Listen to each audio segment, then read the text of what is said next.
open.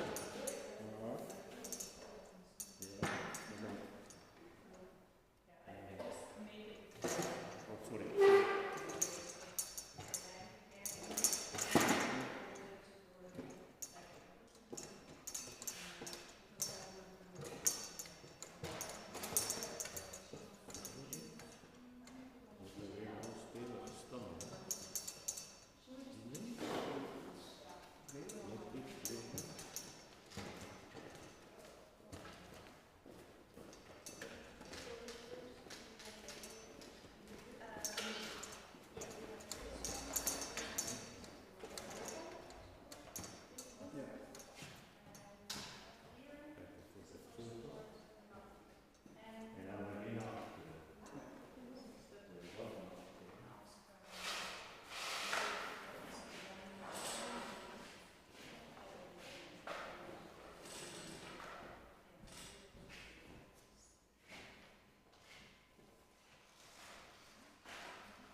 poster boards, this room,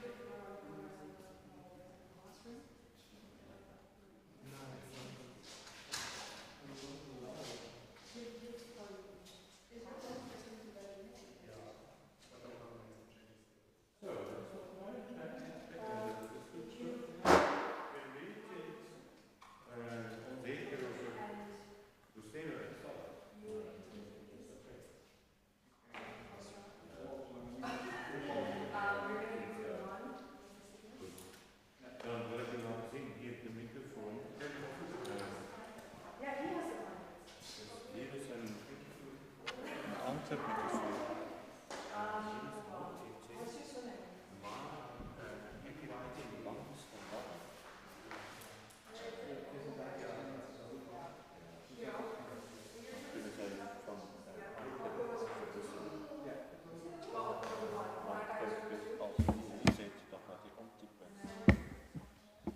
Let's check.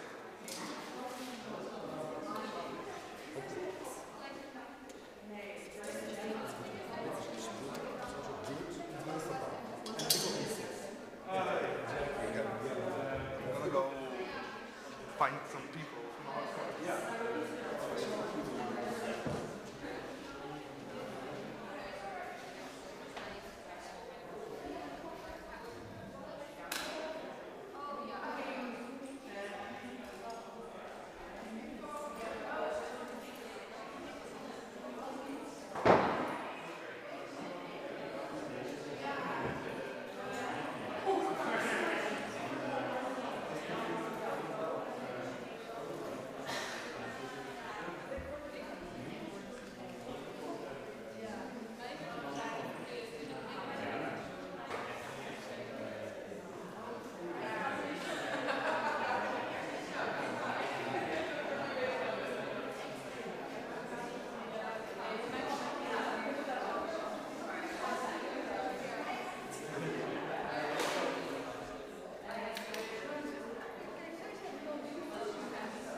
Daar is Judith en daar ben jij ook.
Test.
Test. Doet hij het? Oké, ja.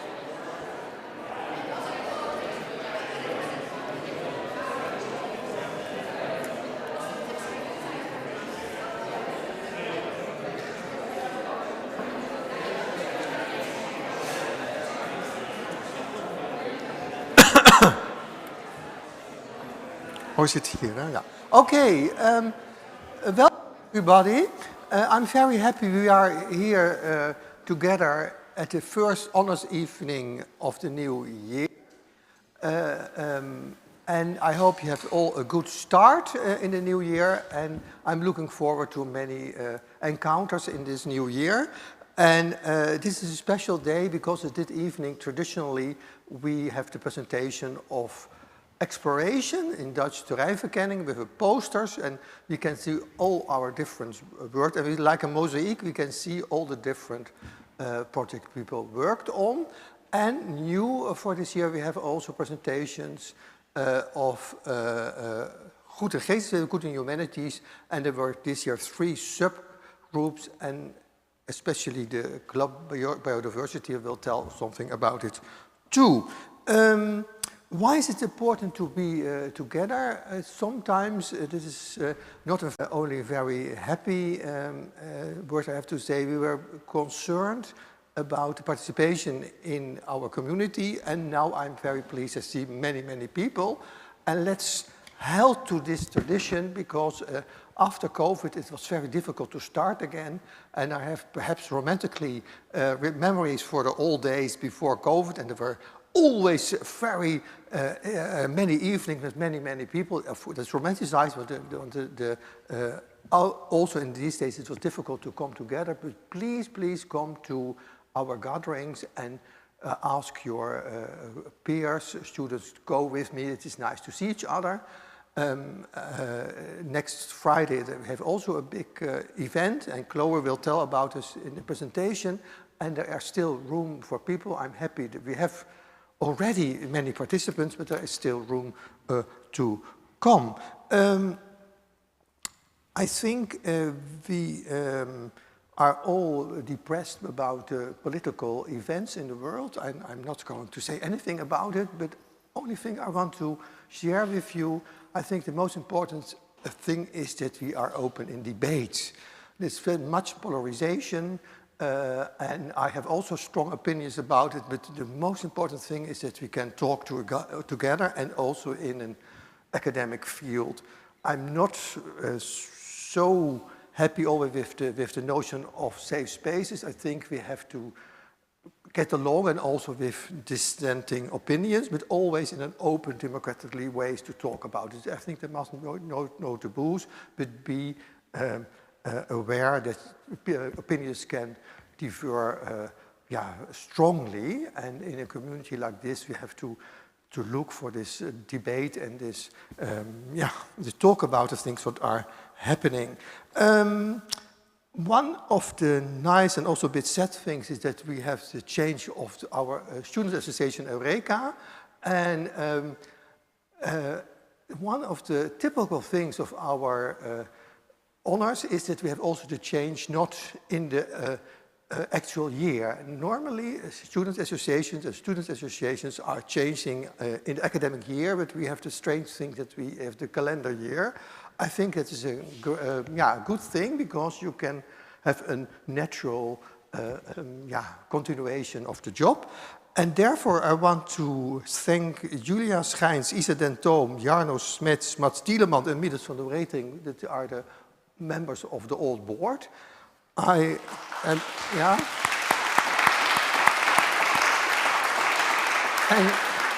Jarno and Mats are there. Can you please come forward? And yes, I know you both very well, one from history and also from your job. And I can speak also in behalf of Judith and the whole community. You did a great job, and without Eureka we can't exist as community. And all of you, I have nothing in my hands, but you will have per email a digital gift. This is coming to you, and thank you again.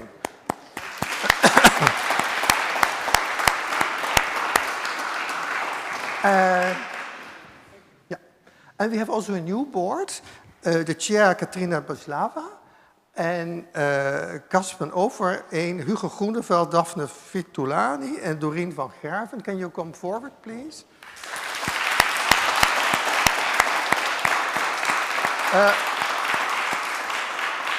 I think it's very important that you know who they are, and they are very open and communicative, but you have to know them, of course. And perhaps the chair can say a few words what are your plans already. Just like mentioned previously, we had the board switch a month ago, and we are very excited to be here and help you out with all kinds of various activities. We have lots of plans coming up. We are going on a very exciting trip. We have lots of academic activities planned, symposia and workshops. We are also always here for you guys if you need any help with your portfolio activities. If you don't have an idea of project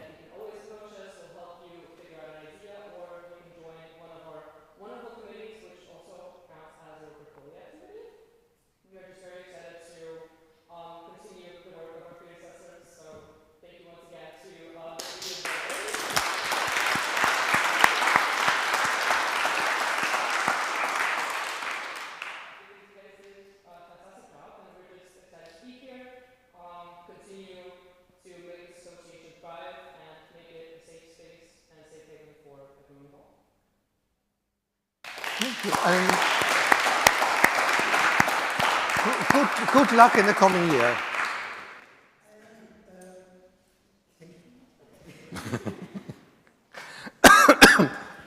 Another important group in our honors community, and it is more official, that is our curriculum committee, the onderwijscommissie, and two students of them are here, I hope, Mieke Postma and Eva Buckley. Can you come forward, please?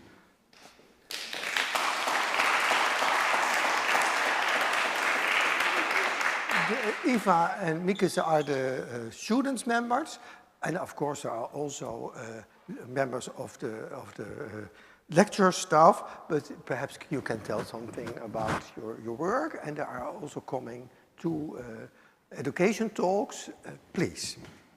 Yes, well, we're Some word. members of the curriculum committee, which means we work together with teaching staff members of the honors community to basically evaluate the curriculum that we have. We get the input through the student evaluations, we get the input through educational talks, and this way we can help make the program even better.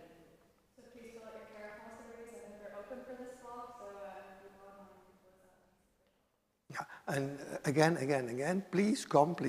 It is very, very important to come and share your opinions, because the curriculum committee really has influence. They are advisory board and give to Judith and me as leading of members of the honors program advice to change things, and we already did as honors in the past. Please come. And there are always pizzas, but perhaps a bit boring every pizzas, but they are very tasty. Okay, thank you so much.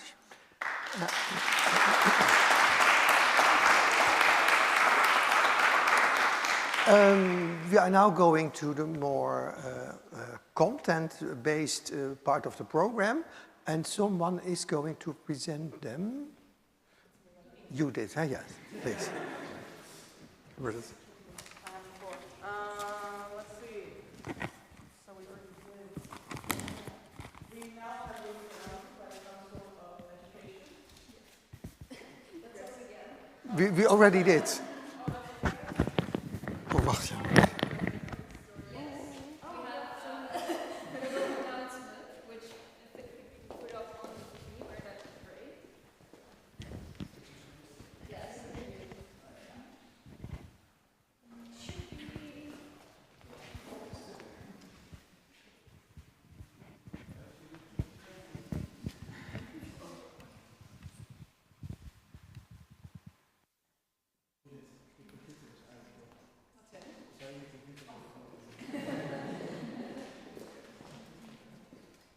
Maybe it's also, you could say that if you ever experience anything with the program that you would like to give feedback on, without coming to one of the big educational talks or anything like that, you can always approach us via email as well. When you see us in the hallways, it's always fine to come up to us and talk to us about the program.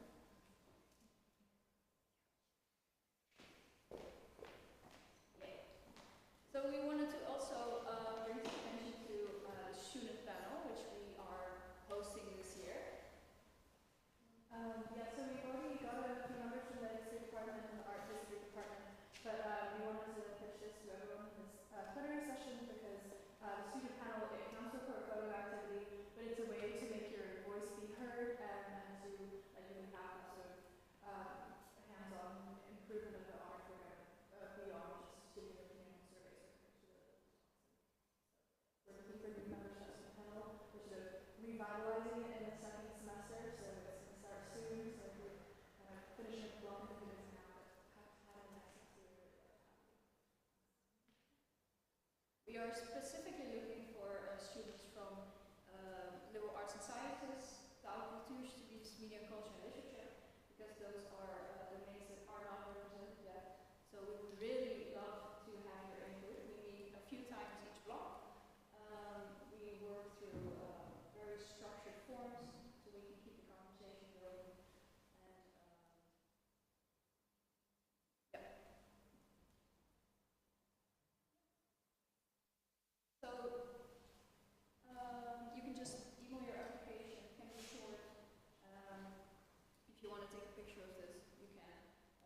so by 31st of January, so we have enough time to gather the applications.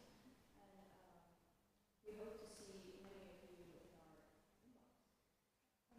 And these are also our email surveys if you want to have individual.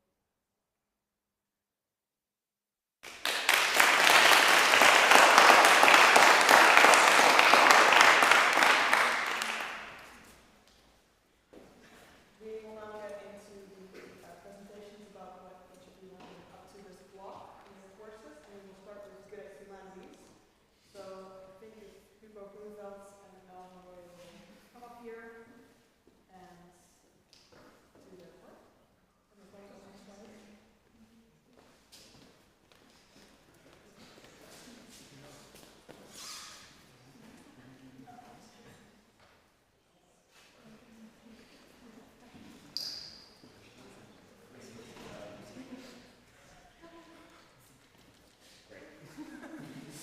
Hi guys, we are Hugo and Elle. We're going to be talking to you about Utrecht-Zeist humanities.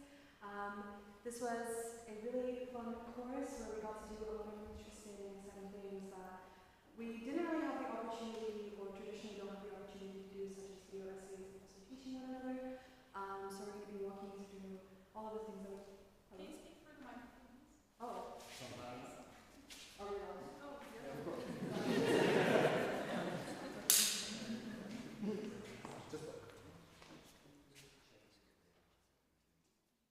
Test. Hello. Oh. I'll stand next to you. No, stay. Okay, I'm trying not to do ASMR. So we're going to be walking you through all of the stuff that we did this block and hopefully give you a taste of the wonderful time that we had. So the first assignment we did, roughly, were the video essays. So that's a bit of a different format than I think most students usually write in. So for this assignment, we were challenged to think outside of our own discipline, so add two others to, at least in the history group, to a subject we've already done some research in, to kind of, broaden our conception of, the thing we were already somewhat familiar with within our own disciplines.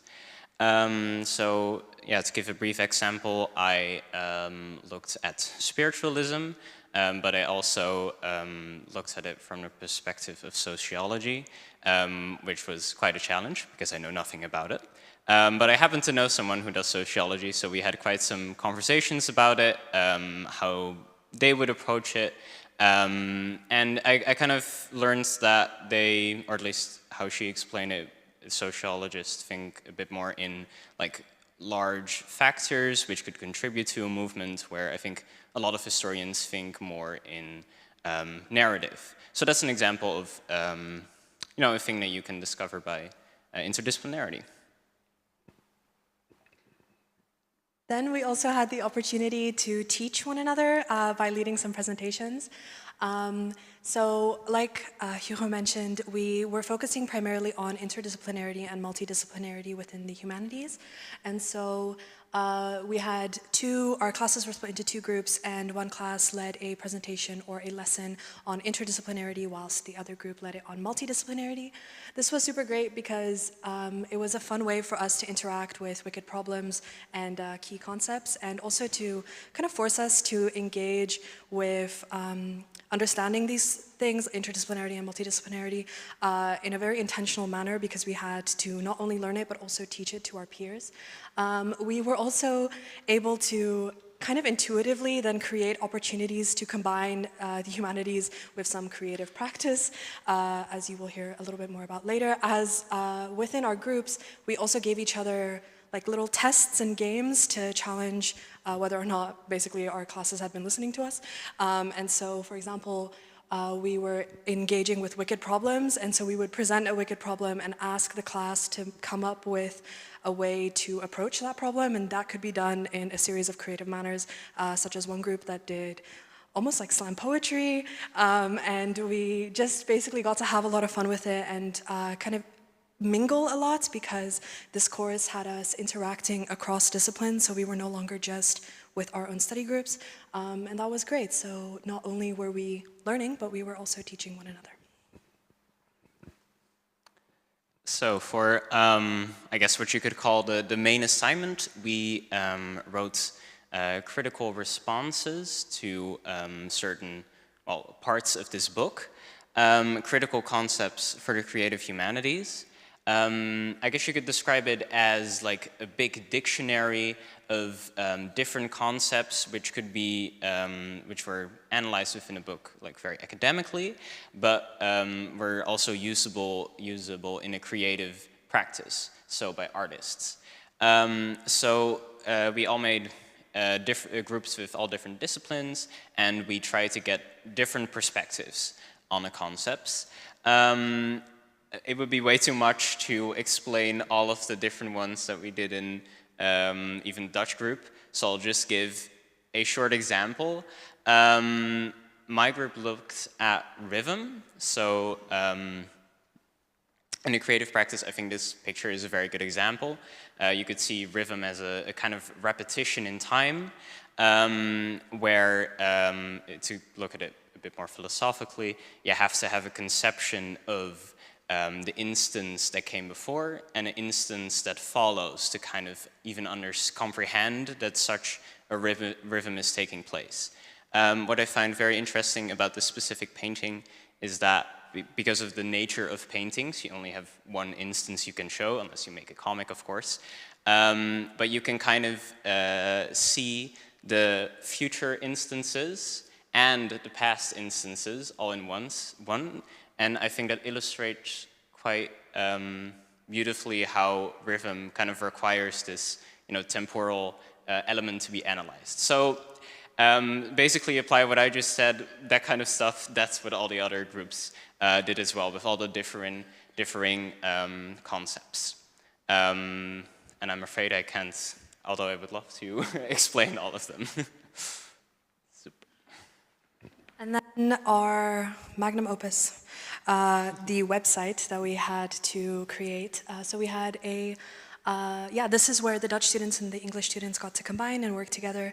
And within us, we split the responsibilities. So we had a board that was kind of in charge of delegating. And then within that, we also had copywriters, designers, PR, writers for the website, etc. And this was basically where all of these essays that we wrote got published, and where the authors of the book are then able to see our responses, but also we had an opportunity to talk with them before we put the website up. But it was basically just really testing our teamwork abilities and really pushing the interdisciplinarity element and also the multidisciplinary element of this entire course in a very practical manner. And it was great because we got to interact with one another and we had big meetings about it, and it was very much student-led, which is great because it meant we got to kind of define the pace that we were going at, but it also means that we had to do a lot of problem solving. But yeah, also if you would like to see the website, I really encourage you to do so because our team worked very hard at it, and I think we did a pretty good job. So that's the link to the website. Oh yeah, the conclusion. wait, no, don't clap. This is the link to the Instagram. I have to put it there, I'm on PR. And the website again. And also Anastasia, she's not here today, but we're very thankful for her because she also made us some little cakes to celebrate. And now Hugo will tell you a little bit more about, I guess to wrap up, the course kind of gave us an opportunity to work with different disciplines, of course. It was very much student-led, so within our groups we kind of had to figure out how to, navigate all of that. How, within different disciplines you have different norms about writing, about what makes good analysis. And I think that was a good learning experience for us. I guess if we could give one note, it would be nice perhaps to have a bit more guidance, because sometimes it is quite challenging to understand a discipline which you're not familiar with. So yeah, I think that's it.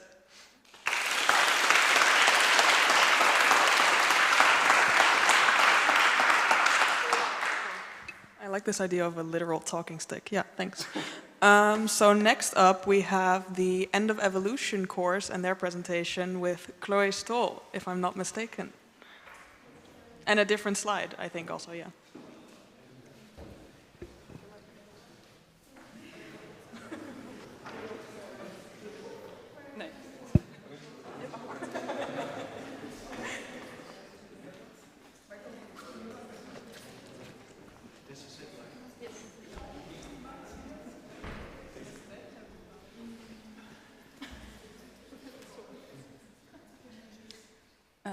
Hello, I'm Chloe. So I chose to do the course The End of Evolution, in which our seminars were divided in two. And let's start with the fun part.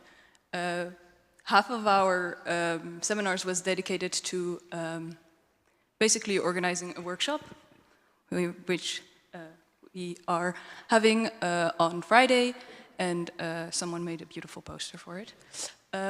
So the it's a workshop divided in the morning with panels, and we have a first session about historical biology of biodiversity with 3 different speakers who will give a lecture, and then later we'll have a panel discussion with the 3 of them where they can discuss their different perspectives together on the impact of policy making. And then we'll have a second session with 3 different speakers, and it will basically be the same, but on the topic of societal and political actuality of biodiversity in the Anthropocene.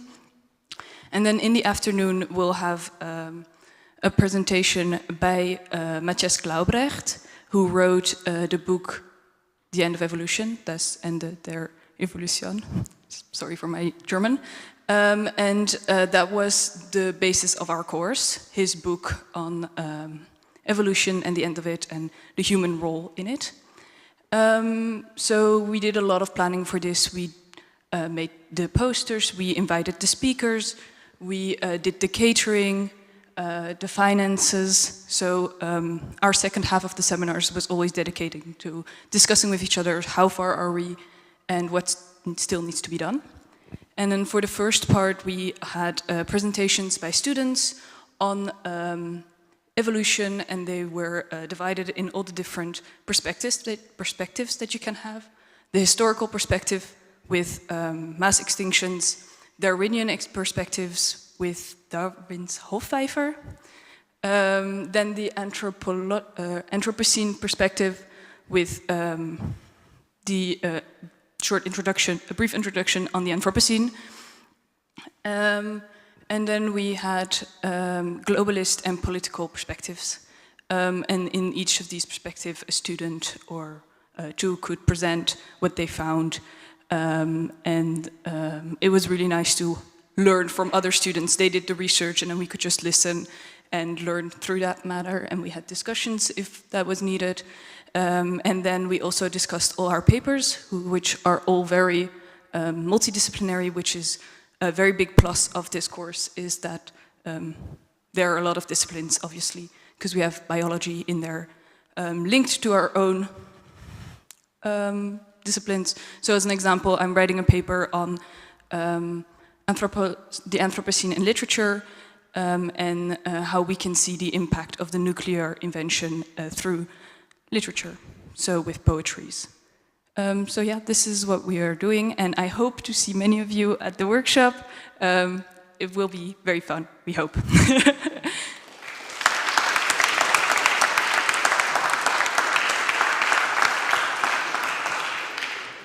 All right, next I would like to invite the people from Energy in Transition, which I think is Marloes Beers and Martin Boon. But maybe not. But maybe yes. Maybe yes. Maybe yes. Cheers. Oh, we don't need that. No? We don't need that? No, No? think like that. No? Als jullie meerdere slides hebben. We hebben 1 slide. Dus, Hello everybody. We are here with a group. It's not only students, as you see. But I'm one of the teachers of the Energy Transition group, together with Martin Boon. And we would like to invite you to the the video clips that has been made by the students and has been prepared by following workshops given by a journalist about how to make an interview. Quite professional workshops and also frightening from time to time. And also workshops on how to use a camera, professional camera, and how to edit a video clip. So this will be, there are two video clips. One of these, not all students are here, by the way, because it's a very interdisciplinary group. So not all students are part of the humanities of this group. One of the clips is called Nuclear Energy in a Sustainable Future. And what was the other clip? It's divestment, positive or negative. And in that video clip, we're basically looking at the trend that is happening more and more with protests in the Netherlands and in Europe in general, where protesters are demanding banks, pension funds, and other corporations to divest away from fossil fuels. And that seems like a good idea, but as you will see on the 8th of February, maybe there might be a little bit more to it. That's good. Would you like to add something about the course, or shall we just leave them? Well, yeah, of course, the course, it was a nice, very nice course. We started off basically just looking at energy regimes, basically, energy systems. It's not just a pump, or it's not just a drilling platform, but it's also everything in between, and all the different actors that play a role in those energy regimes, and have different types of agency. So it's really a holistic approach to basically energy systems, and both groups took a little part of that regime to bring more light to it, and that's the result in these videos. So come to the viewing. It's in the film theater Slachtstraat. Yeah. Yeah. And it's here. And it's in fact it's very nearby. It's next to Neuburg. Yeah. Huh? Yeah. There will be some. Thank you.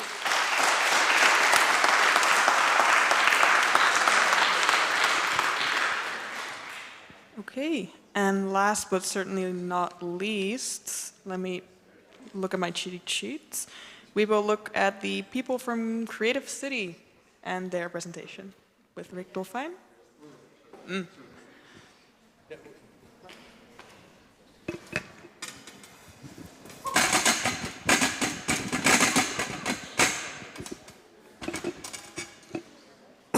Yeah, we do things old school.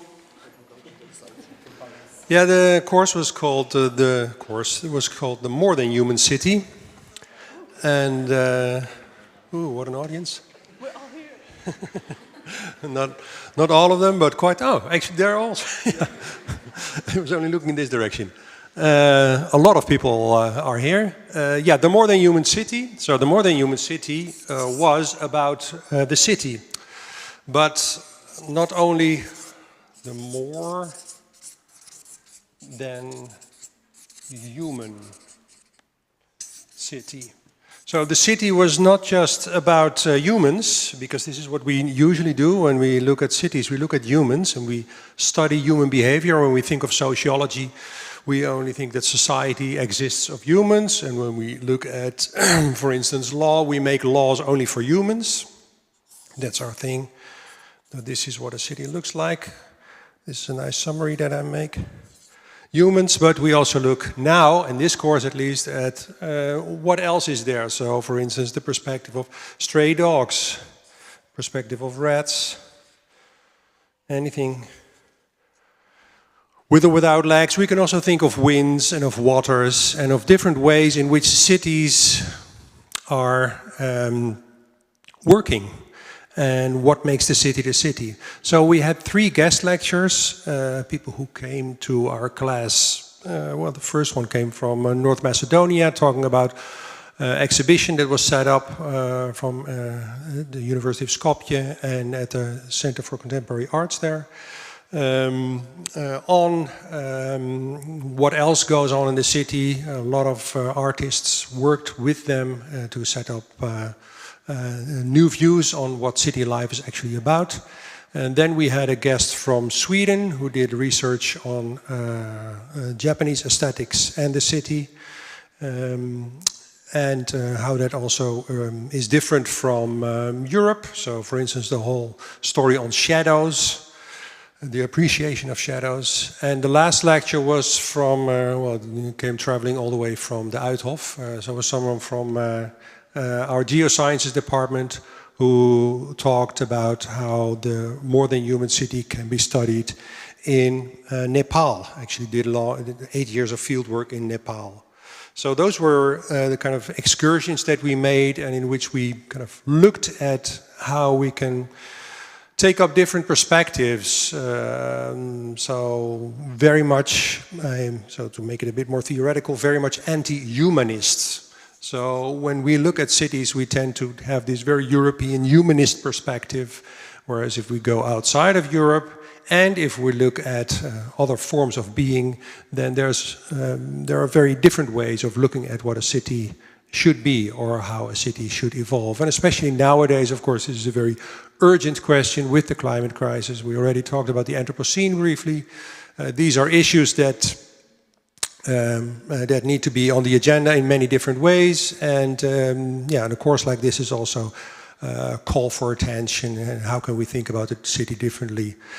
This morning we actually went also to the new institute where there was in Rotterdam, where there was a big exhibition on the Netherlands on the drawing table, in which you could see how over the past century designers, architects and urban designers were thinking of how we can rethink the Netherlands as a whole, actually. So that was something that used to be done in earlier times, so rechanging the whole landscape. Nowadays it's becoming more and more popular, especially because of the big challenges that we have, that we need to make big changes in how we organize this country and in what is important and what is not important.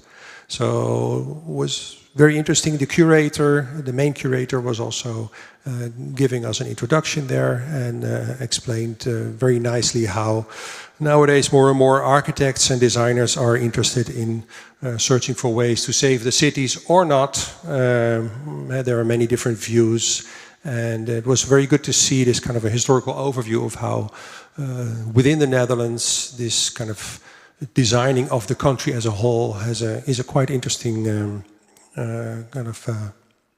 it's quite interesting history.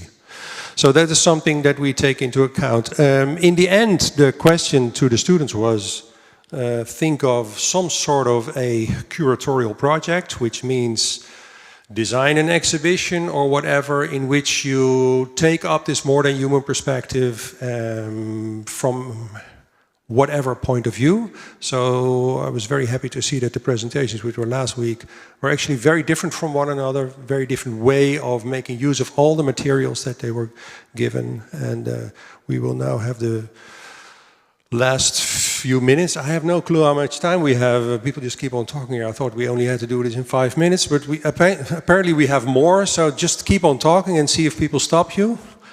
So we have 3 projects. I don't know, you want this thing? Yeah, so we will just add stuff to this, more perspectives. You can have the microphone then. Yep. All right, so the first project that we decided to take 3 different approaches in general to the city, and Ruta is currently depicting the first project, which was more like nature in harmony with the city, and actually I'm going to give her the microphone, a bit more about that. Yes, so in our project, we tried to look at different niche things that were associated with what we study and look at it from different perspectives, just shifting our attention out of humans. And so we saw it in, for example, pollinators, we saw it in networks of green spaces, we saw it in AI, we saw it in data collection, very present nowadays, and we saw it in sound, the city of sound. Beautiful music. And we realized that even though we're going at it through really niche specific topics, we all reach the same conclusion somehow, which has to tell us something, right? If we're all going from different places and we reach the same conclusion, it must be important.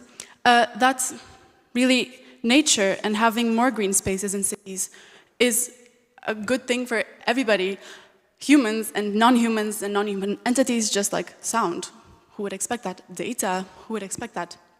But yeah, so that's our main conclusion from our project. We made a sort of mood board with the visuals and our inspirations and different expositions, and created a beautiful exposition. And now I'm gonna pass on to a really creative one. Thank you. So basically for my group's project, we decided to basically take the city and explore more in depth, like conflict between nature and the city. At first we wanted to create a real-life exhibition, but then we realized that it actually takes a lot of money and a lot of manpower and a lot of time to make an actual full-scale exhibition. So then we decided to opt out for a virtual environment where we created basically 5 spaces, where in-game players who decided to host this online in a game, we created the actual map, the actual space, and we decided to host an online exhibition that people can join. If you want, you can message me. I'm going to send you the code to the game. You can also decide to go around, take a look at all the art pieces and the pictures that we decided to incorporate. But basically, we decided to take a look at how human activity most of the time displaces animals. We began with I'm going to very quickly go over like the different motifs that we had. We began with taking a look at photos of animals during COVID and when all the humans disappeared for 3 months, how animals came back to their habitats and they actually took over human spaces. So even though we design cities in a very humanistic way, once we disappear, our cities go back to the original inhabitants. No, that's the wrong word. Anyways, they go back to animals. Then we basically took some inspiration from the guest lectures and we took a look at animal displacement by illegal trash sites in Skopje and how that displaces like the wild animals living there. We took a look at Rio de Janeiro, the cutting down of the Amazon forest. Then we continued on to Mumbai, where we also took a look at some art pieces, some pictures, and we finished off with the Trans-Amazonian Highway. Basically, we also came kind of to the same conclusion that humans and animals, despite being in conflict, ideally should live within the same space. And I'm going to give the microphone to the third.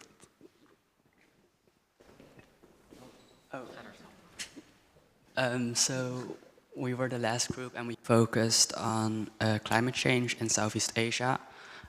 We specifically focus on Jakarta because it's changing its capital to a new area. Yeah, so the global warming makes sure that the sea levels rises. So the Indonesian government has to make changes and they decided to move the city to Nusa Tenggara. And with this curatorial project, we decided to focus on community building. So we picked out pieces from sculptures, from photography, and from paintings, and decided to focus on that and put it all together in a more performative exhibition where there are multiple phases, and these phases translate to the different phases in climate change. Yeah. I think we've talked enough. Yeah.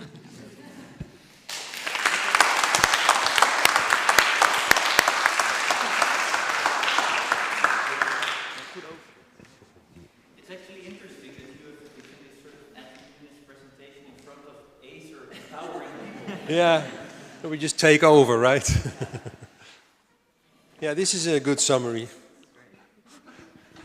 I'll give the microphone back to you. Okay, thank you so much. That was the last of our course-related presentations.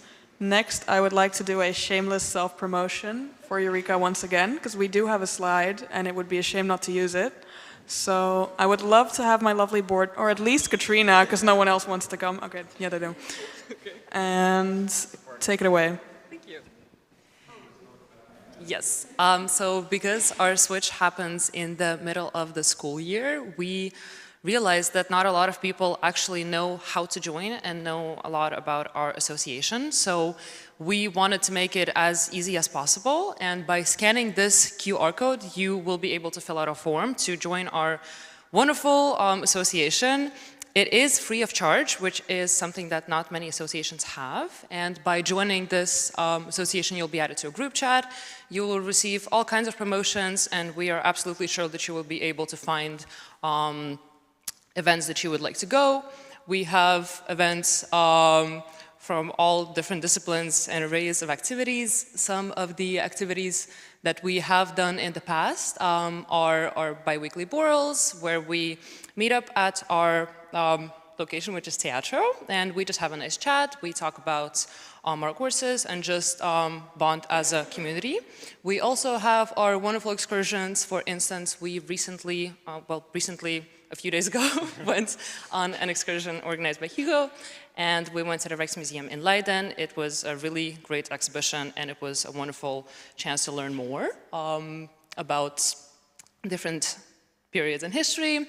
We also have our Dungeons & Dragons committee, which is very active and hosts a lot of events. Our super fun movie nights, we have one coming up tomorrow. So if you join today, then you can make it to the movie night tomorrow. We also have our symposias, pub quizzes, the yearly trip that I already mentioned, and you can just come to the room to hang out with us.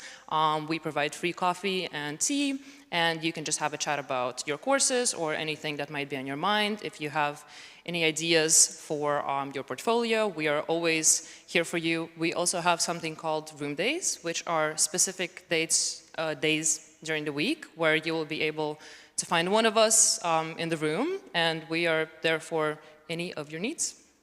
Yeah, and please join us, it's super fun. Yay.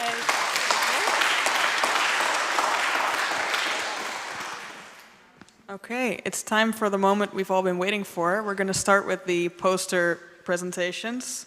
So just, I'm pretty sure the idea is you walk around and you look at the posters.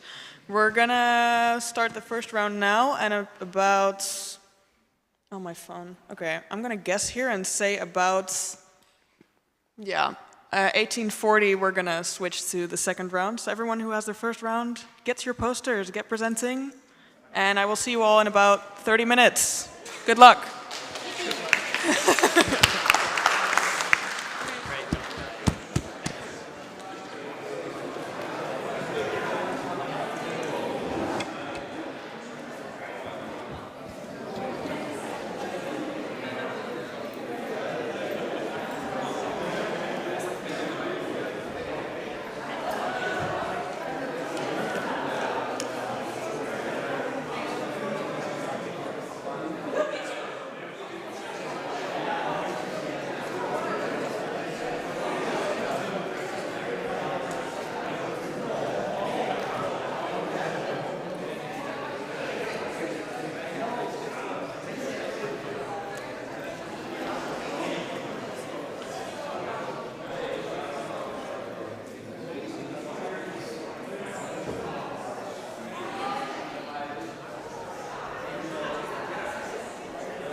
Ja, sorry. Martin, graag wel eens.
Yay.